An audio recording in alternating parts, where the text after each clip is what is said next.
Pada suatu siang yang hangat di kota Lembang, di sebuah villa modern yang berdiri di tengah perbukitan hijau, angin semilir berhembus pelan membawa aroma segar dari pohon pinus dan bunga-bunga liar. Villa itu milik seorang wanita bernama Nadine, perempuan paruh baya yang tampak jauh lebih muda dari usianya. Rambutnya hitam pekat, disanggul rapi di belakang kepala, dan kulit wajahnya masih memancarkan kecantikan masa muda yang belum pudar. Villa Nadine memiliki taman belakang yang luas, dikelilingi semak mawar dan anggrek liar, serta sebuah kolam renang yang tenang, memantulkan cahaya matahari siang. Tempat itu menjadi sudut favorit Nadine untuk melarikan diri dari segala hiruk-pikuk sosialitanya. Sebuah dunia yang tampak gemerlap, tapi seringkali terasa sunyi. Nadine duduk di kursi rotan di tepi kolam, mengenakan gaun santai berwarna krem. Ia menggenggam secangkir teh melati hangat sambil memandangi permukaan air yang berkilauan. Suara alam dan gemericik air kolam menjadi satu-satunya musik pengiring saat itu. Hampir setiap siang, sejak beberapa bulan terakhir, Nadine kerap melihat seorang pria muda yang bekerja sebagai tukang taman di villa itu. Namanya Arga. Usianya mungkin baru menginjak akhir 20-an. Tubuhnya tinggi, kulitnya kecoklatan karena sering terpapar matahari, dan wajahnya tenang namun bersahabat. Arga bukan hanya merawat tanaman dengan cekatan, tetapi juga dengan perhatian yang seolah-olah setiap daun dan bunga memiliki jiwa yang patut dihargai. Hari itu, Nadine memperhatikannya dari jauh. Arga tengah memangkas ranting kering sambil bersenandung pelan. Kaos abu-abu yang dikenakannya telah pudar warnanya, namun justru memperlihatkan kesederhanaan yang terasa menyejukkan. Ada sesuatu dalam sikap tenang pria itu yang perlahan-lahan menarik perhatian Nadine. Bukan karena rupa, tapi karena caranya menyatu dengan alam dan dunia sekitar. "Arga," panggil Nadine. Suaranya pelan tapi cukup terdengar. Pria itu menoleh, sedikit terkejut, lalu tersenyum. "Ya, Bu Nadine? Sudah berapa lama kamu bekerja di sini?"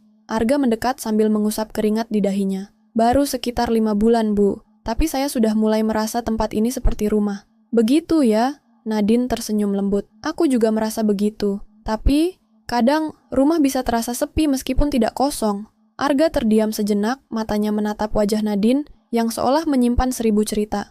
"Sepi bisa datang dari mana saja, Bu. Tapi biasanya, itu cuma pertanda kita butuh berbagi cerita dengan orang yang tepat."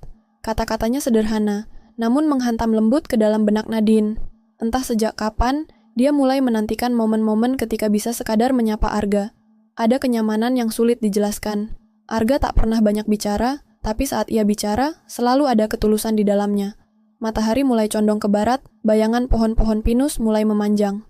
Nadine menyesap tehnya, yang kini mulai dingin. Dalam hening, ia menatap pria muda itu, lalu tersenyum kecil.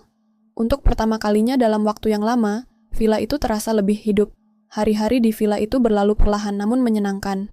Meski kesunyian masih menyelimuti sebagian besar waktu Nadine, kehadiran Arga mulai membawa nuansa baru yang lebih hangat. Seiring waktu, Nadine mulai menyadari bahwa ia lebih sering menunggu sore datang, hanya agar bisa mengobrol sebentar dengan pria muda itu. Sore itu, matahari menggantung rendah di langit Lembang.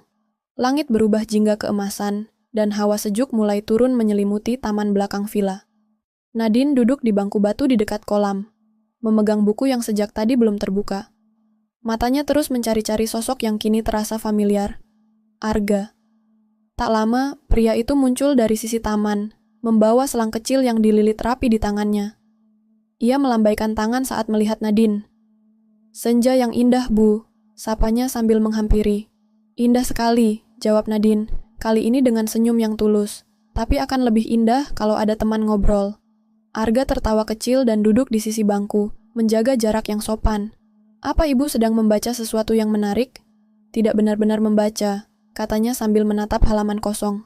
"Hanya memegangnya, seolah sedang sibuk." "Kadang kita memang tidak butuh aktivitas, hanya butuh alasan untuk tidak merasa sendiri," balas Arga dengan nada lembut. Nadine menoleh ke arahnya, sedikit terkejut dengan jawaban itu. Arga memang selalu begitu, tak banyak bicara, tapi setiap ucapannya seperti mengetuk sisi hatinya yang selama ini tertutup rapat. "Aku jarang bertemu anak muda yang bicara dengan cara sebijak itu," ucap Nadine. Arga tersenyum, matanya menatap ke arah kolam. "Saya banyak belajar dari hidup, Bu, dan hidup tidak selalu ramah, tapi kalau kita cukup sabar, kita bisa menemukannya bermakna." Diam sejenak. Nadine akhirnya memberanikan diri bertanya, "Apa kamu pernah merasa kehilangan sesuatu yang sangat penting dalam hidup?" Arga mengangguk pelan, namun matanya tetap menatap lurus ke depan. "Pernah, bahkan beberapa kali. Tapi kehilangan yang paling berat adalah kehilangan ibu saya. Itu saat saya masih SMA." Nadine terdiam. Ia bisa merasakan luka yang masih ada di balik ketenangan wajah Arga. "Aku ikut berduka. Pasti sangat berat melewati masa-masa itu." "Iya, Bu. Tapi sejak itu saya belajar satu hal, bahwa kehilangan bukan akhir dari segalanya. Kadang, justru dari kehilangan kita tahu apa yang sungguh berarti." Kata-kata itu menusuk perlahan ke dalam hati Nadine. Ia tidak sedang mendengarkan tukang taman biasa. Arga memiliki kedalaman yang tak ia duga sebelumnya. Senja semakin merambat. Bayangan pepohonan di sekeliling villa mulai menyatu dengan langit yang mulai meredup. Nadine menatap Arga, lalu berkata, "Kamu tahu, aku dulu berpikir bahwa hidupku sudah sempurna. Tapi makin hari aku sadar, kesempurnaan itu semu jika kita tidak bisa membaginya." Arga menoleh, sorot matanya hangat. "Saya rasa itu sebabnya saya betah bekerja di sini, Bu. Tempat ini, dan Ibu, terasa seperti sesuatu yang nyata. Tidak dibuat-buat." Nadine tidak langsung menjawab, tapi dadanya menghangat, dan untuk sesaat dunia di sekeliling mereka terasa jauh. Hanya ada suara gemericik air dan suara dedaunan yang bergesekan pelan. "Terima kasih, Arga," ucapnya akhirnya. "Terima kasih sudah menjadi teman bicara yang jujur. Saya yang seharusnya berterima kasih, Bu Odokosimba. Tidak banyak orang yang melihat saya bukan sekadar tukang taman." Tatapan mereka bertemu. Tidak ada kata-kata lagi, tapi dalam hening itu, ada pemahaman yang tumbuh. Pelan, tapi pasti. Senja pun berlalu. Langit mulai gelap. Dan meskipun malam akan datang, sesuatu dalam hati Nadine terasa jauh lebih terang daripada sebelumnya. Minggu-minggu berlalu, dan suasana villa semakin terasa berbeda. Nadine dan Arga semakin sering menghabiskan waktu bersama, tidak hanya di taman atau kolam, tapi juga di teras belakang, menyeduh teh, berbicara tentang hal-hal kecil, tentang cuaca, tentang tanaman baru, bahkan tentang mimpi-mimpi yang sempat terlupakan. Namun semakin mereka dekat, Nadine mulai menyadari satu hal. Dunia di luar taman mereka tidak akan pernah benar-benar mengerti. Suatu sore, ketika angin mulai berhembus kencang dari arah pegunungan, villa Nadine kedatangan beberapa tamu. Mereka adalah rekan-rekan bisnis lama Nadine. Orang-orang dari dunia yang penuh dengan jadwal makan malam mewah, undangan gala, dan percakapan yang sering kali lebih penuh basa-basi daripada makna.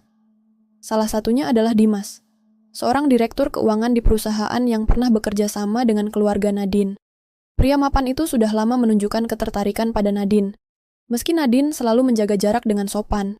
Sore itu, Nadine menyambut mereka di ruang tamu, mencoba tetap ramah meski pikirannya tak berhenti melayang ke taman belakang, di mana Arga sedang memangkas pohon ketapang yang mulai merimbun.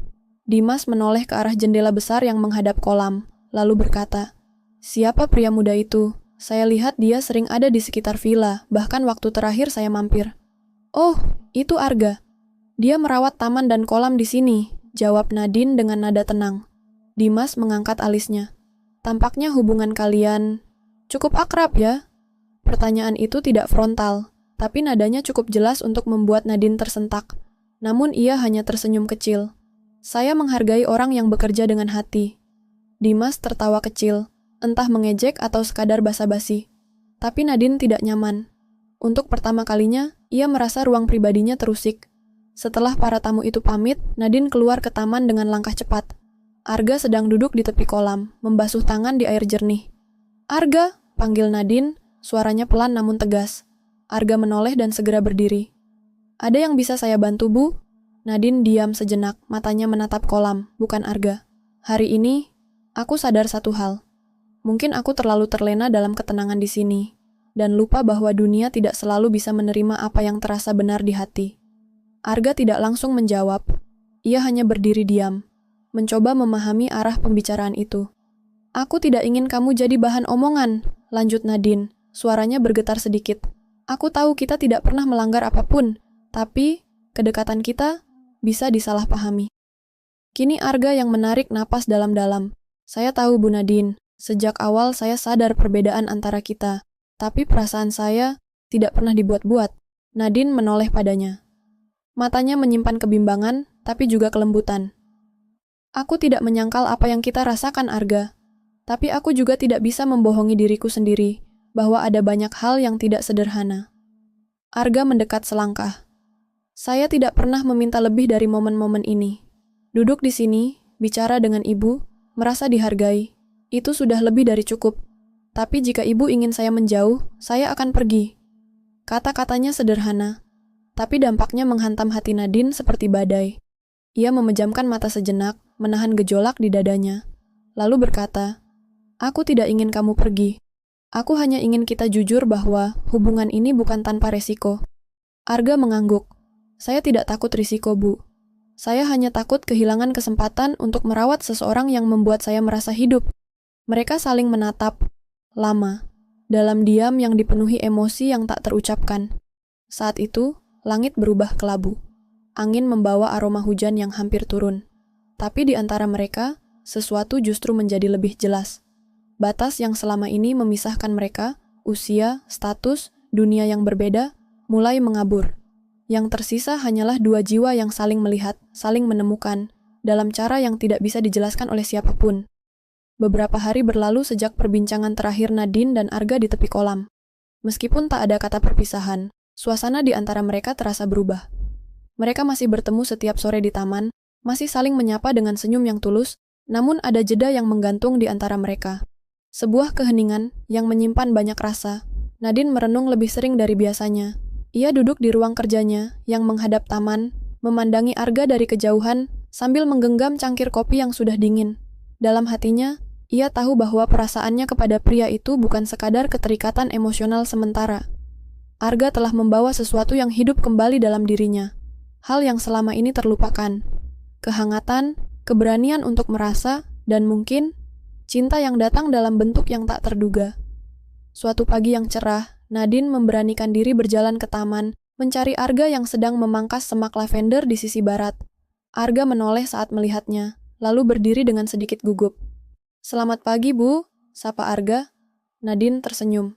"Pagi, Arga. Boleh bicara sebentar?" Mereka berjalan beriringan ke bangku batu di bawah pohon flamboyan yang sedang berbunga.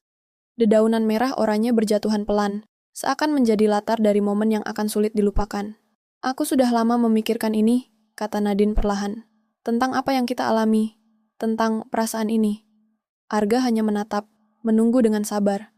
"Aku tidak ingin kita terus berjalan di tengah bayang-bayang," lanjutnya. "Aku ingin kita tahu arah kita.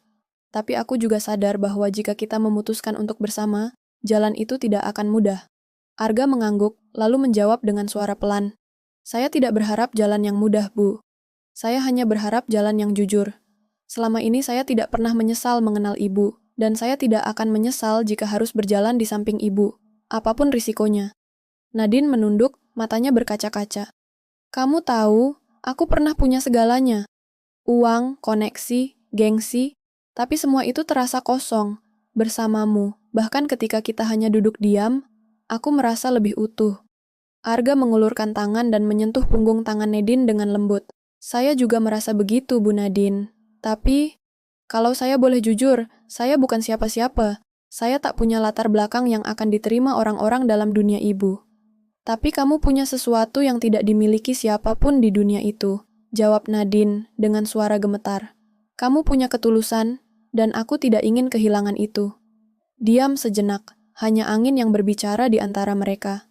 "Jadi, apa yang Ibu inginkan?" tanya Arga akhirnya. "Aku ingin kita hidup dengan jujur, bukan bersembunyi. Aku ingin kita berjalan perlahan, tanpa harus memaksa dunia untuk setuju.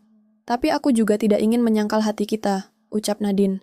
Arga tersenyum untuk pertama kalinya hari itu, senyum yang penuh ketenangan. "Saya di sini, Bu Nadine, dan saya akan tetap di sini, selama Ibu mengizinkan saya menjadi bagian dari hidup Ibu." Nadine mengangguk pelan. "Mulai hari ini, panggil aku Nadine saja." Hari itu, bukan hanya status yang berubah, tetapi cara mereka memandang satu sama lain. Tidak lagi sebagai majikan dan tukang taman. Mereka adalah dua orang yang saling memilih, dengan kesadaran penuh akan batasan dan keberanian untuk melampauinya. Waktu berlalu. Orang-orang mulai bertanya-tanya, berbisik, dan menilai. Tapi Nadine tak lagi peduli. Ia tidak hidup untuk memuaskan ekspektasi orang lain. Ia hidup untuk merasakan, untuk menjadi nyata, dan untuk mencintai, meski caranya tidak seperti cerita kebanyakan.